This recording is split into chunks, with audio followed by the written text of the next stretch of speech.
On the evening of their wedding anniversary, Adam steps out to buy flowers and never returns.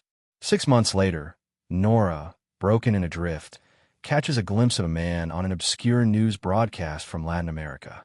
He's wearing Adam's watch, a one-of-a-kind piece engraved with her name. Enjoyed the story? Don't forget to hit the like button, subscribe to the channel, and let us know your thoughts about the ending in the comments. Your support helps us create more deep and gripping stories just for you. There's more to come. The rain had stopped an hour ago, but the scent of wet asphalt still clung to the air like a memory that wouldn't let go. Nóra James stood by the window, clutching the sleeves of her cardigan, eyes scanning the streetlights that flickered like fading hope. The dining table behind her was set, 2 wine glasses, a flickering candle, and a plate of rosemary chicken that had long gone cold. Adam had left 3 hours ago to buy flowers. Tulips. He knew tulips were her favorite. He said he'd be quick. He wasn't quick. He never came back. Nóra checked her phone again. No messages. No missed calls. She dialed him for the 4th time in 20 minutes. Straight to voicemail. "Hi, this is Adam. Leave a message." She didn't. She walked over to the table and blew out the candle.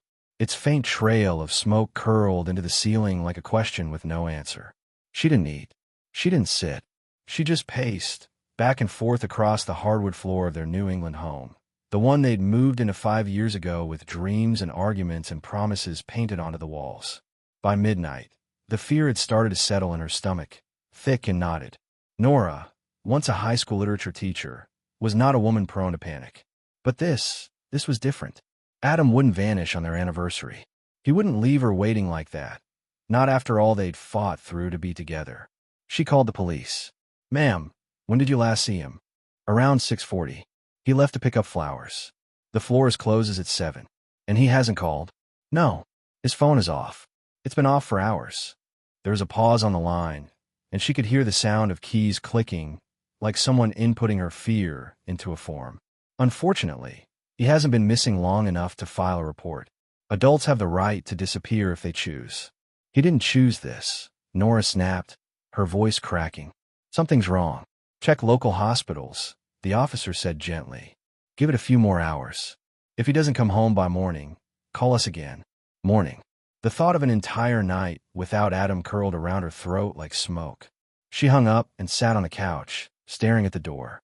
Any moment now, she told herself. He'll come in, sheepish and apologetic, holding a soggy bouquet, muttering something about losing his phone or getting a flat tire. She'd laugh, maybe cry. They'd eat. Everything would be okay. But as the clock ticked toward 2 a.m., the only sound in the house was the slow, rhythmic thump of her heart breaking. By dawn, the tulips still hadn't arrived.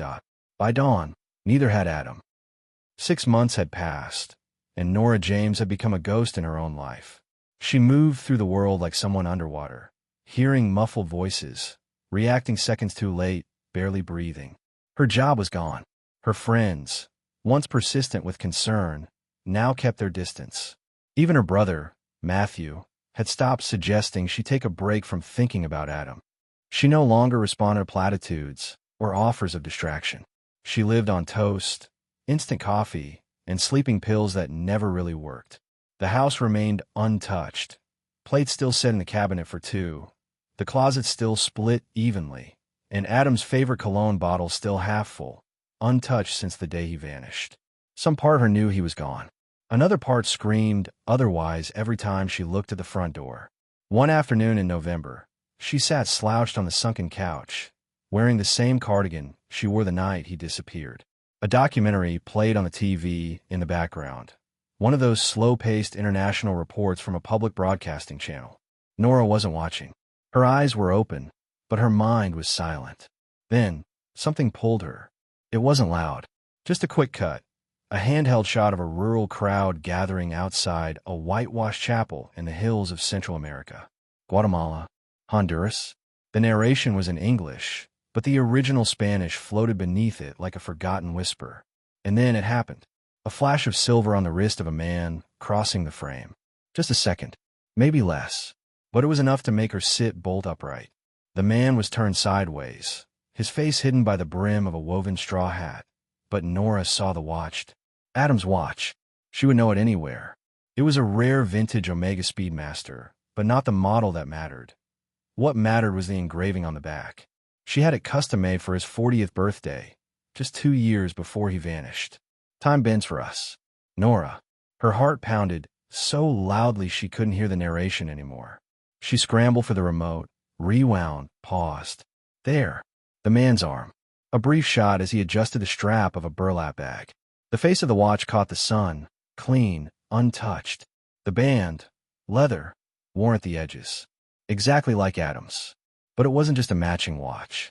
It was his. She knew it. Nóra took a shaky breath and replayed the segment again. She turned up the volume. The narrator said something about isolated communities in the highlands of Chiapas, Mexico, a self-sustaining religious group known as La Comunidad del Nuevo Alba. The next morning, Nóra arrived at the police station with a USB stick and a shaking voice. She asked to speak with Detective Calhoun, the same officer who'd taken her initial missing persons report 6 months ago. His face held the familiar polite detachment, the kind people reserve for those who won't stop returning with the same story. I found something, she said, holding out the drive like a lifeline. A news report. From Mexico. There's a man. He has Adam's watch. You can see it. Calhoun sighed and gestured for her to sit. I'll have a look, he said as he plugged it in. The clip played. Nóra leaned forward, pointing. There, pause. See it? That's his watch. I had it engraved. Calhoun nodded slowly. You mentioned the watch when he disappeared. It's custom, she pressed. One of kind. I'm telling you, that's Adam. He's alive. The detective was silent for a moment, his fingers steepled. Then came the practiced tone, like he was reading from policy manual. Nóra, your husband left voluntarily. We didn't find signs of a struggle. No financial anomalies. No threats. No reason to classify him as taken or endangered. She blinked. You think he left me? We don't know anything for sure, he said carefully. But we can't file an international recovery based on a blurry clip and a wristwatch. So, what? You're not even going to call anyone. We've circulated his profile through Interpol. That's all we can do without jurisdiction. You said yourself, he left to buy flowers. No notes. No signs of distress. Sometimes people leave. Nóra's nails dug into her palms. He didn't just leave. He was taken. Or manipulated. Something happened to him. But Calhoun's eyes were already retreating behind his badge. I'm sorry. She walked out into the bright, cold morning, the sun mocking her insistence with its indifference. Outside the station, she texted 3 friends, her old co-workers, a neighbor, and her closest confidant, Leah. Just to talk. Just to tell someone what she'd seen. 2 didn't reply. 1 sent a sad emoji. Later that night, she called her brother Matthew. He answered mid-shift, still in his EMT uniform, exhaustion dripping from every word. You sound breathless, he said. What's going on? I found him, she whispered. I saw him. On video. In Mexico. He's wearing the watch I gave him. Matthew was silent. Matt, I believe that you believe it, he said gently. And if that's what it takes to keep going, okay. But this, chasing ghosts across borders, it's dangerous. I have nothing else. Then I'll help you find what's left of him. But I can't promise I'll see what you see. That was the most she'd heard anyone say to her in weeks. And it was enough. For now. Nóra didn't sleep that night. She sat hunched over her laptop, replaying the same video over and over, dissecting every second like it held sacred truth. The segment was barely 2 minutes long, a cultural piece clipped from a longer broadcast on small spiritual communities in Latin America. Somewhere in that crowd of sunburnt faces, beneath the tattered awnings of a makeshift village fair, a man had passed the camera. He didn't look back. He didn't hesitate. But the watch on his wrist caught the sunlight in a way that made her stomach flip. She finally tracked down the full broadcast, 26 minutes of slow pans, overdubbed narration, and unsteady camera work. It was hosted by a freelance American journalist working for an NGO-run channel, uploaded 6 weeks ago. She clicked play and set the volume higher. Halfway through, the voice of a man broke through the hum of chickens, guitar music, and prayer chants. It was faint but distinct, a thick regional accent, speaking in Spanish. San Rafael. La Comunidad. She paused, rewound, listened again. San Rafael. Nóra opened a new tab and typed frantically, San Rafael plus Chiapas plus Comunidad del Nuevo Alba. Pages loaded slowly. Most were in Spanish, some outdated. She clicked through government records, religious forums, Reddit threads from ex-volunteers. Fragments of information began to piece themselves together. La Comunidad del Nuevo Alba, the community of the New Dawn, a self-sustaining religious group, operating in isolation in the highlands near San Rafael, a small, nearly untraceable town in Chiapas, Mexico. Little online presence. No formal affiliations. Some described it as a spiritual retreat. Others, in buried forum posts, used darker words: commune, isolation, secrecy, control. Her breath caught as she found a photo, taken from a distance, the compound surrounded by forest and rocky slopes. A white stone church stood in the center, with painted suns adorning its facade. That was the church from the video. She clicked open her email and began drafting a message to Matthew, then stopped. He tried to talk her out of it. He'd offer logical suggestions, phone calls, embassy contacts, slow processes that would dull the urgency burning in her ribs. No, she couldn't afford to wait. She grabbed a notebook and began making lists. Asterisk passport, valid. Asterisk cash, withdraw everything. Asterisk clothes, durable, plain. Asterisk equipment, phone, power bank, Spanish phrasebook. At dawn, she booked a one-way ticket to Tuxtla Gutiérrez, the nearest city with an airport. From there, she'd find her way to San Rafael. By the time the sun spilled over the kitchen counter, Nóra was already packed. She stood in the doorway of her home one last time, took a breath, and whispered aloud to no one. "Adam, I'm coming for you." The bus wheezed to a stop at the edge of a dusty square.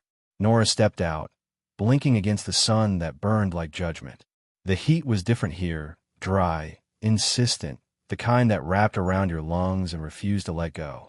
Her backpack clung to her shoulders, damp with sweat. She had arrived. San Rafael. It wasn't on most maps, just a whisper of a town carved into the green shoulders of the Chiapas Mountains. The journey had taken nearly 2 days. A flight to Mexico City, a second to Tuxtla Gutiérrez, a questionable van ride into the highlands, and finally this, an aging bus with no seatbelts and a driver who hadn't spoken a word in 5 hours. The square was small, 3 cracked benches, a stone fountain with no water, and a shop with a hand-painted sign, Alimentos y Ferreteria. A few figures moved in the distance, slow and watchful. Chickens clucked lazily in the shadows. Dust shimmered in the air like invisible static. Nóra pulled her sunglasses down and approached the store. Inside, a woman behind the counter looked up but didn't smile. "Sorry," Nóra began in her broken Spanish. "Do you know the New Dawn community?" The woman froze. Her fingers stilled on a stack of canned goods. She exchanged a glance with an old man sitting in the corner, half asleep, in a wicker chair. Nóra tried again, softer. "Church Mountain, San Rafael, community." The man sat down. "Why do you ask?" "I think someone I know is there," she said in English, slowly. "My husband. He disappeared. Months ago." The woman shook her head and muttered something Nóra didn't catch. The old man spoke again, voice low and cautious. "They don't take visitors. You know where they are?" He didn't answer directly. "They live above the tree line. No roads. People carry what they need. The police do not go there." "Why?" He tapped his temple. "Meant. They believe the world is sick. That only they have a cure." Nora's skin chilled despite the heat. "Please," she said, "can you show me the way?" Silence stretched like a pulled thread. Then the woman said something sharp. The old man turned away. "No one here helps them. No one here talks about them." Outside, children's laughter echoed down the narrow alleyways, but even that sounded hollow. Nóra stepped back into the sun. A woman sweeping her doorstep paused mid-motion, eyes wary. A young boy tugged on his mother's sleeve and pointed at Nóra. She pulled him inside without a word. Everywhere she went, the same pattern. Doors closing, eyes avoiding hers. Conversation cut short the moment she mentioned La Comunidad. It was like trying to touch a shadow. There one moment, gone the next. But just before sunset, as she walked a path behind the church, she found it. Etched in fading paint on a crumbling wall, nearly hidden beneath creeping vines, were the words, "Path to the community of the New Dawn. Only the faithful follow the sun."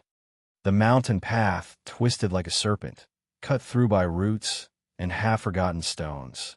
Nora's boots were already caked with mud by the time she glimpsed the first white dome through the trees. The compound was farther than she had expected, almost a 2-hour climb from the village, with nothing but churring insects and the distant drone of wind in the pines. Then the forest broke, and there it was. A whitewashed archway framed the entrance to La Comunidad del Nuevo Alba. Beyond it stretched a cluster of low buildings, arranged in concentric circles around a chapel with painted suns and golden rays emanating from a crimson heart at its center. Everything was clean, too clean, orderly paths swept free of leaves, gardens blooming in unnerving symmetry. It felt artificial, too quiet. At the gate, a man in a sand-colored tunic stepped forward. "Buenos dias," he said, offering a shallow nod. Nóra adjusted her posture, exhaled slowly. "Hello, my name is Emily Monroe. I'm a journalist with Faith and Renewal magazine. I heard about your community and wanted to learn more about your mission, your structure. It's part of a larger piece on spiritual movements in Latin America." The man didn't flinch, but his smile was thin. "You came alone?" "Yes. Unusual. I'm used to working that way," she replied, her voice steady. "Is there someone I can speak to?" He studied her for a moment, then nodded. "Wait here." Minutes passed. From within the compound, she heard something, distant singing. A slow, layered harmony like a monastic chant, voices weaving through one another in minor tones. No instruments, just raw, human sound, beautiful and slightly dissonant. Then the gate opened wider. "You may enter," the man said, "but only to observe the grounds. No recordings, no photos, and you may not speak to anyone under sanctified vows." "Understood," Nóra lied. Inside, the sense of peace was almost oppressive. Men and women in identical tunics moved silently between buildings. No one met her eyes. Some knelt in gardens, others cleaned stone steps with rags. The air smelled faintly of incense and citrus trees. She passed a group of children sitting cross-legged in a courtyard, reciting scripture in Spanish. A young girl looked up at her for a fleeting moment, eyes wide, dark, unreadable, before a teacher clapped and turned her gaze back down. A woman, older, with streaks of gray in her tightly braided hair, greeted Nóra at the chapel steps. "You are here to learn," she said, English fluent but flat. "Then learn. But you will not see the initiates. They are in purification. They do not speak. They are not to be disturbed." "Are the initiates new arrivals?" Nóra asked carefully. The woman didn't answer. Her silence was louder than any reply. Nóra walked slowly through the chapel's cool stone interior, scanning every shadow, every hidden corner. No sign of Adam. No sign of anything wrong. Just that same eerie sense of order, of carefully curated holiness. The afternoon light filtered through the chapel's stained glass windows, casting soft, golden shapes onto the polished floor. Nóra wandered the edge of the courtyard, trying to remain inconspicuous. Every interaction here felt choreographed. Every nod, every footstep, every breath placed like a note in a silent score. Then she saw the schoolhouse. It was a modest building, tucked behind a cluster of citrus trees. A faded mural on its side depicted a rising sun over mountains, with words in both Spanish and English. "Truth is not found. It is grown." She paused at the doorway. Inside, children sat at wooden tables, their backs to her, small hands moving across thick paper with colored pencils. A young instructor, barely more than a girl, watched them quietly, her eyes flicking to Nóra with suspicion, but she didn't speak. Nóra stepped inside slowly, forcing a casual smile. "I was told I could observe," she said in soft Spanish. The instructor hesitated, then gave a curt nod. She wandered between the tables, offering vague compliments in her halting Spanish. The children barely looked up. Most of the drawings were simple: suns, flowers, birds. But then one caught her breath. A boy, maybe 6, was drawing a man standing beside a river. The man had short dark hair and wore a button-up shirt. In his hands, unmistakably, was a bouquet of tulips, red and orange. The riverbank was shaded with green. She knelt beside him, heart pounding. "Very beautiful," she murmured, pointing. "Who is it?" The boy shrugged, still coloring. He comes for the flowers. Nóra blinked, her mouth suddenly dry. Does he come often? The boy paused, thinking. Sometimes.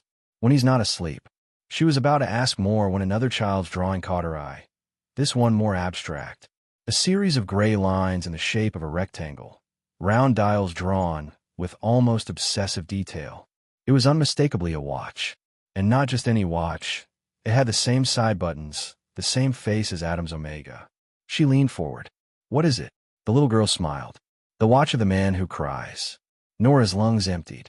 She sat back on her heels, staring at the child, who had already returned to her coloring. She wanted to scream, to run, to demand that they take her to him. But she couldn't risk it. Not here. Not yet. Everything in this place operated on rules unspoken, but ruthlessly enforced. One wrong move, and they'd bury her in silence like they buried the truth. She stood and gave the instructor a nod, masking the fire behind her eyes. Gracias. All are very beautiful. The girl returned a tight smile. We teach them to see the soul, not just the world. Nóra stepped out into the sun, clutching the image of the tulips and the watch in her mind like a sacred relic. Adam was here, not a memory, not a ghost. Here, alive, crying. The police station in San Rafael was a squat, sun-bleached building with a rusted radio antenna and one working fan that creaked like it was protesting its own existence. Nóra stepped inside with hope held tightly between her ribs, the way someone might hold a fading photograph in a storm. Two officers sat behind mismatched desks, their uniforms wrinkled, their expressions already bored. One looked up, clearly annoyed at the interruption. I need help, Nóra said, pushing her passport and a printed screenshot of the children's drawing across the desk. My husband is here, in La Comunidad del Nuevo Alba. I believe he's being held against his will. The officer, a heavy-set man with a sunburned neck, glanced at the image. Your husband is in the mountains. He disappeared 6 months ago. I tracked him here. I've seen evidence, drawings, even video footage. Please, I need someone to go with me. I just want to speak to him. The man let out a soft chuckle and leaned back in his chair. Señora, people go to that place voluntarily. They live by choice. It is not a prison. But I saw drawings made by children there. He's not well. He may be drugged, manipulated, brainwashed. Another officer, younger, interjected.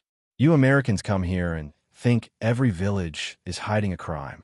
But what you're talking about is a private religious community. We have no authority there.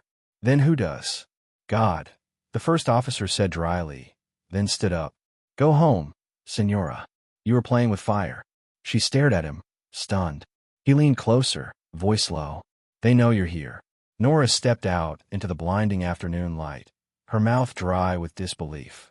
That night, back in the rented room above a baker's shop, she noticed something off. Her suitcase had been unzipped. Not emptied, not ransacked, just touched, rearranged. Subtle. Enough to unnerve. She checked her phone. The screen was cracked down the middle. She hadn't dropped it. She was certain of that. The next morning, she found a sprig of ruta, a plant used for rituals, tucked under her pillow. A warning. Later that day, a boy on a bike followed her for blocks. When she stopped, he stopped. When she turned suddenly, he sped away. By the third day, she couldn't tell if the fear she felt was paranoia or clarity. She'd waken the night, convinced someone was standing just outside her door. Once, she thought she heard whispering through the walls, but it stopped the moment she sat up. The town itself had turned. Vendors who had smiled before now closed their stalls when she passed. A taxi driver refused to take her near the trailhead again. One whispered without meeting her eyes. They protect their own, and they don't forgive. Still, Nóra refused to leave. They wanted her to run, to give up, to vanish, just like he did. But she had already buried the life they tried to preserve. All that remained was one burning truth. She would not leave without him. They summoned her just after morning prayers. A young woman in a linen robe approached Nóra near the citrus grove, her voice calm, rehearsed. Hermano Julio will speak with you now. Alone. Nóra followed her along a shaded path, past open courtyards and rows of kneeling initiates, their faces turned away. She was led into a white stone building separate from the chapel.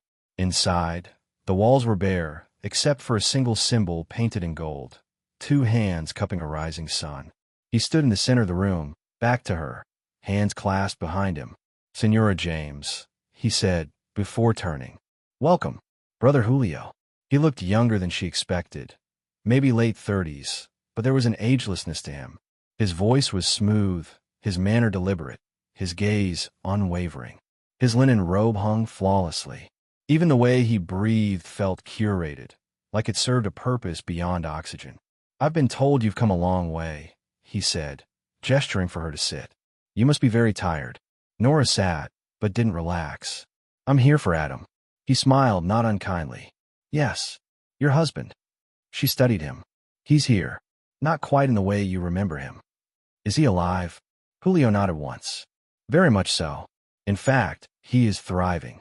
The words made her stomach twist. "I want to see him," she said, leaning forward. "That will not be possible," Julio replied gently. "Not yet. He is in solitude, part of his inner purification, a process of deep realignment. He came to us broken, desperate. The path he's chosen, it's not meant to be interrupted." Nora's fists clenched on her knees. "He didn't choose anything. He vanished. He has a family, a life. You took him." Julio didn't flinch. "He came to us of his own will. He crossed the threshold, seeking peace. A man lost in grief. You may not have known the weight he carried, but we did. And we carry it with him now." "That's a lie," she snapped. "Is it?" His head tilted slightly. "Or is it that you can't accept that his pain ran deeper than you saw? That the love you offered wasn't enough to hold him together?" His voice was calm, but it struck like a scalpel. "I saw a drawing," she said, her voice breaking. "He cries. Children see him cry." Julio nodded. "Healing is not easy. It brings tears, yes, but also clarity. He's not healed. He's trapped." Julio smiled again. "We do not trap, Senora. We offer freedom from a noise, from the illusion. Your husband is safe, but he no longer belongs to the world you represent." She stood. "If you don't let me see him, I'll go to the embassy. The press. I'll expose this entire place."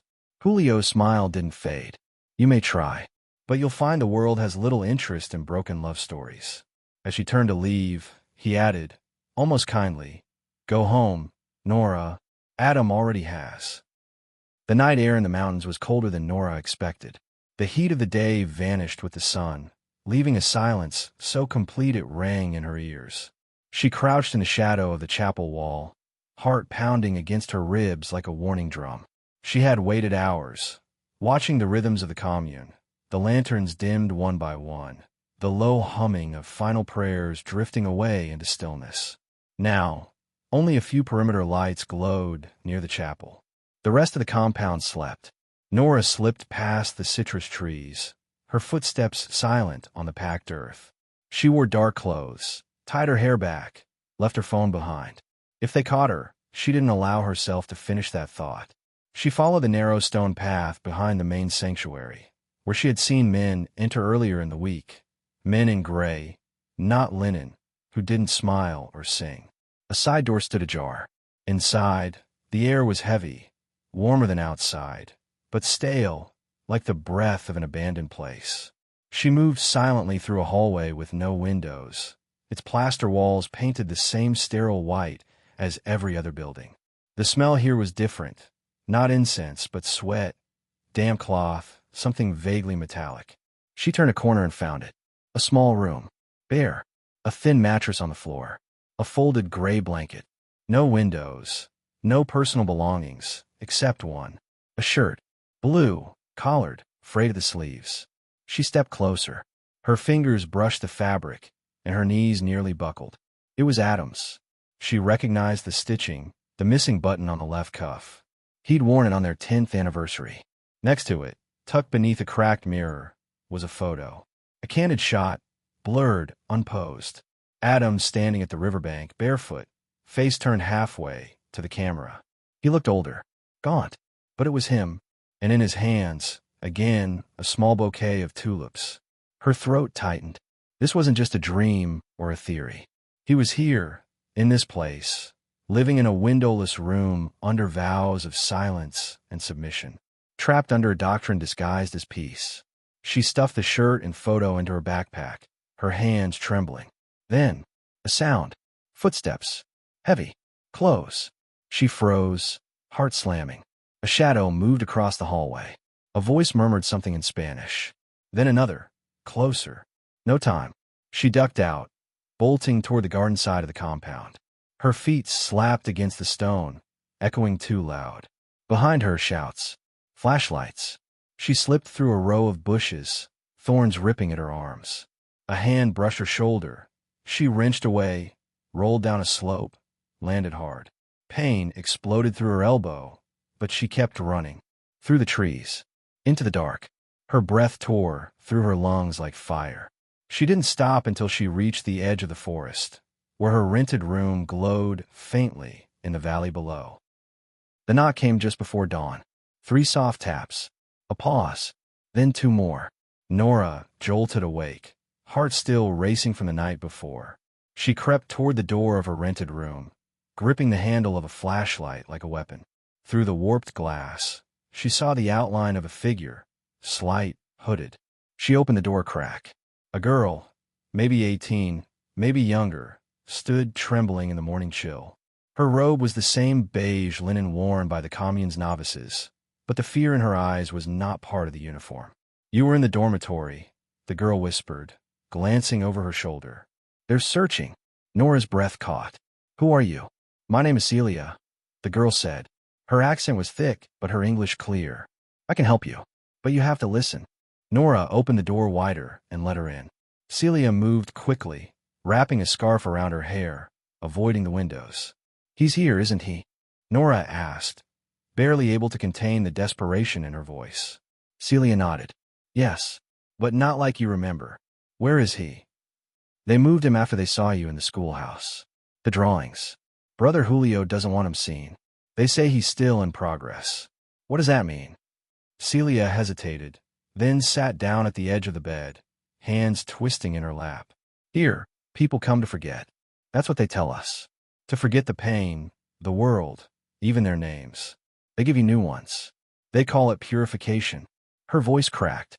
"Your husband, his name now, is Nathaniel. He doesn't speak much. He doesn't remember everything." Nóra felt like the room tilted. "What do you mean, doesn't remember?"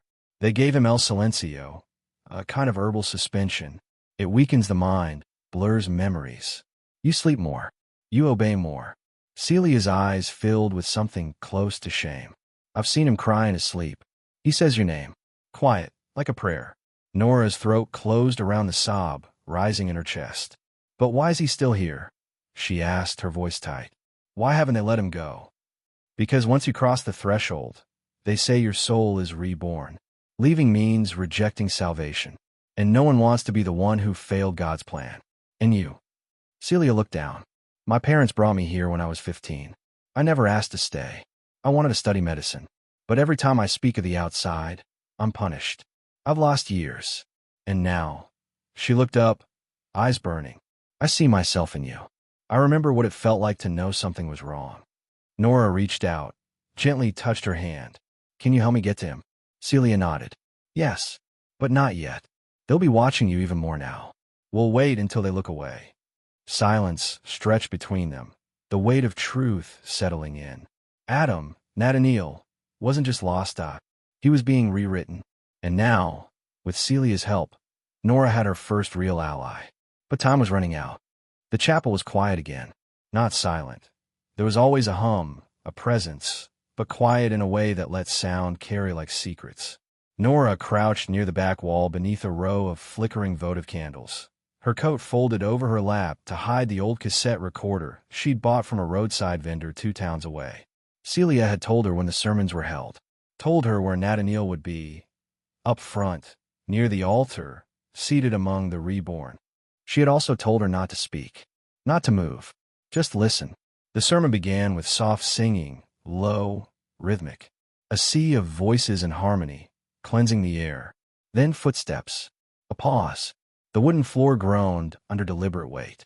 Brother Julio's voice emerged first, velvety, controlled. "We are not born free. We are born into noise, into confusion, into the myth of choice." He continued, speaking of burdens, salvation, the surrender of identity. His tone was hypnotic, almost narcotic. But Nóra was listening for something else. Then it came. Another voice. Familiar. Faint. Reading a passage in Spanish, then English. Her breath caught. Adam. But it wasn't the voice she remembered. His cadence was slower, flatter. Words stretched unnaturally. There was no conviction in his tone, no light behind the syllables. It sounded like he was reciting, not speaking, like he had been trained to echo. She clicked the record button. We abandoned the false self, Adam's voice intoned. We shed the ego. We released the pain that made us who we were, to embrace who we must become. Nóra closed her eyes, jaw trembling. The voice was stripped of color. Not broken, emptied. Later, in her room, she played the tape again. She isolated Adam's section, rewinding over and over. At one point, his voice faltered, just for a second. A breath caught, a pause too long between lines. And then she heard it, a whisper under his breath, almost inaudible. Help me. She played it back 10 times to be sure. The words were barely formed, suffocated by fear, but they were there. Raw. Real. She called Celia that night. He's trying to resist. Celia nodded. The ones who try usually break. Unless someone gets them out in time. What's he taking? Nóra asked. What's in the tea, the food, the rituals? A mixture. Herbs mostly scopolamine, dried datura flower, sometimes sedatives from the outside if they can get them. They say it opens the soul, but it just numbs everything else. Nóra stared at the recorder, hands trembling. They're erasing him. Yes, Celia said. And soon, there won't be anything left to save. For the first time, Nóra felt the full depth of the abyss they'd thrown Adam into. This wasn't just indoctrination. It was chemical obedience. We'll strip layer by layer. But he had whispered. That meant part of him still remembered. And if he remembered her, then he could be pulled back. She just had to reach him. Before the silence did. The storm came without warning, thick, drenching rain that slammed the earth like fists from the sky. It masked their footsteps, which was both blessing and curse. Nóra clutched the flashlight close to her chest, its beam shielded with fabric. Her heart hammered not from the climb, but from the knowledge. Adam was just ahead. Celia led the way, soaked to the bone, her robe clinging to her skin. She moved fast despite the dark, the path invisible beneath roots and mud. They had waited for this moment, timed it carefully with the shift change, when the outer patrols would be thinnest. Matthew, Nora's brother, had arrived 2 days ago, flown in after one desperate voice message. I believe you, he'd said when he arrived with only a rain jacket and a first aid kit. Let's bring him home. Now, crouched near the back of the dormitory building, Matthew cut through the lock with a rusted bolt cutter borrowed from a silent ally in the village. Celia held her breath. Nóra gripped the recorder tight in one pocket, Adam's old shirt pressed against her ribs in the other. The door creaked open, and there he was. Adam, or Nathaniel, curled on a thin mattress, eyes open, staring at the ceiling. A single candle burned beside him, casting his gaunt face in flickering shadows. Nóra stepped forward. Adam. His eyes moved, slowly. Recognition came like a ripple, faint and fragile. Nóra. She dropped to her knees, tears mixing with rain. I'm here. I found you. We have to go. He blinked, confusion clouding his face. They said, I let go. I let go of everything. No, she whispered, taking his hand. You held on. You held on long enough. Celia moved swiftly, wrapping him in a dark poncho. Matthew checked the corridor. We have minutes. They ran. The compound came alive behind them. A shout, then another. Flashlights cutting through the trees. Bells ringing.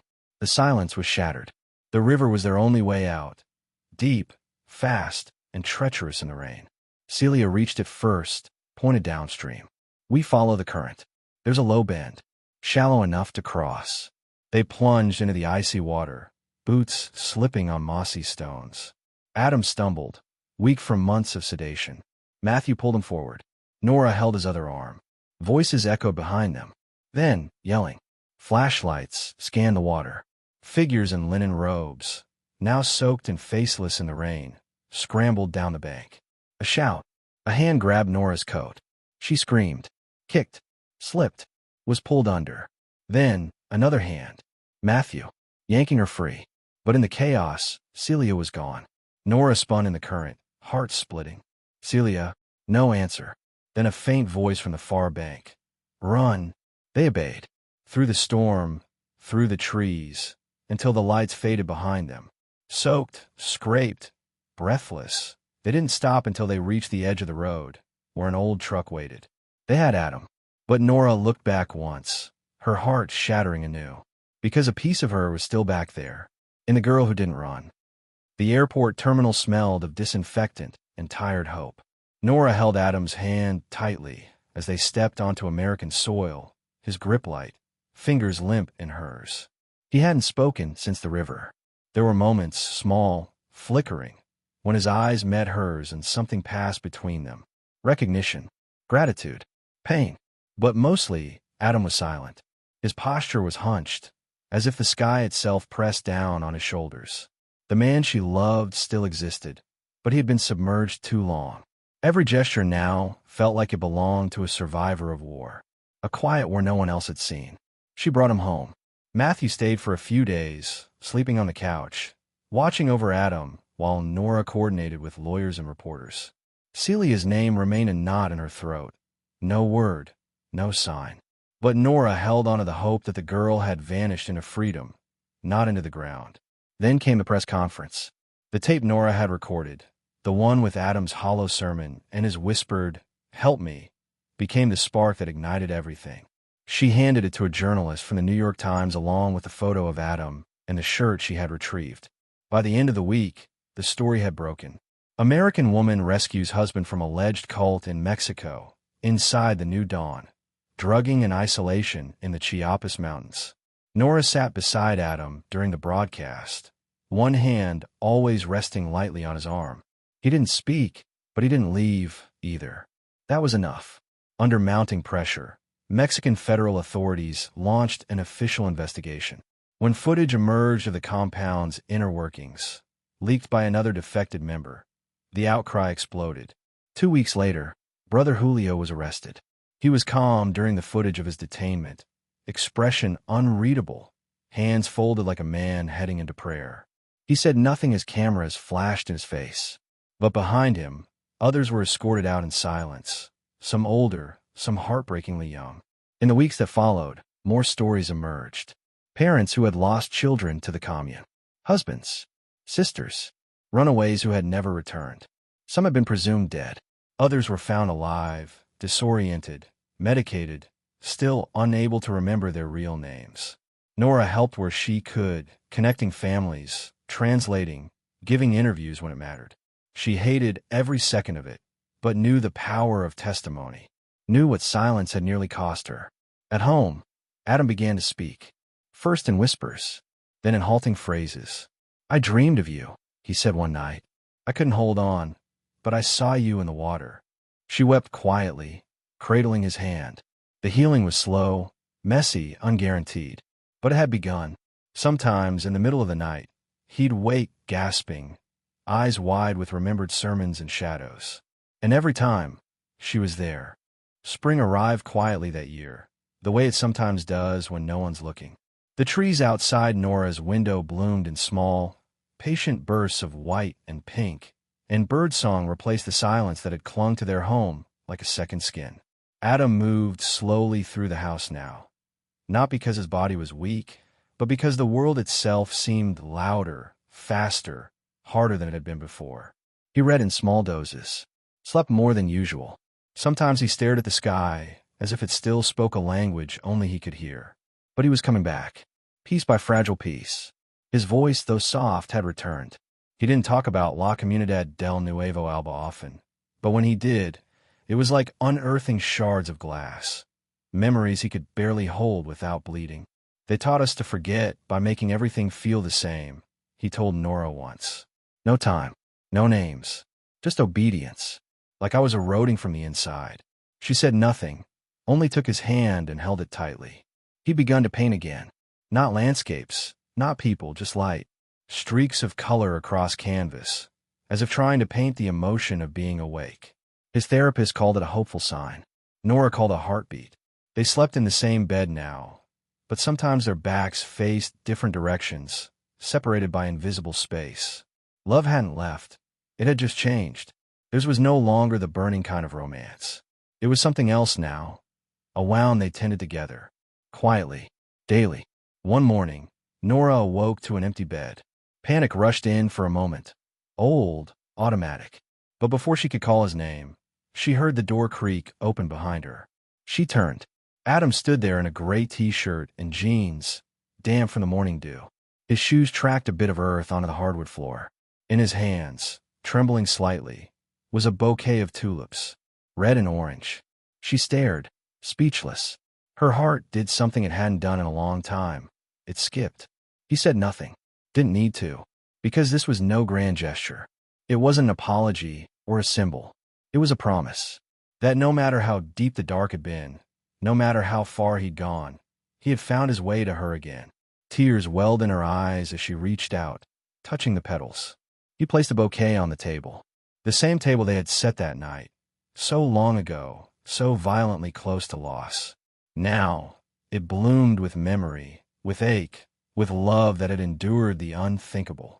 Adam sat beside her. He took her hand. No words, just the light coming through the window, the flowers, the breath they shared. And for the first time since the storm began, they both exhaled.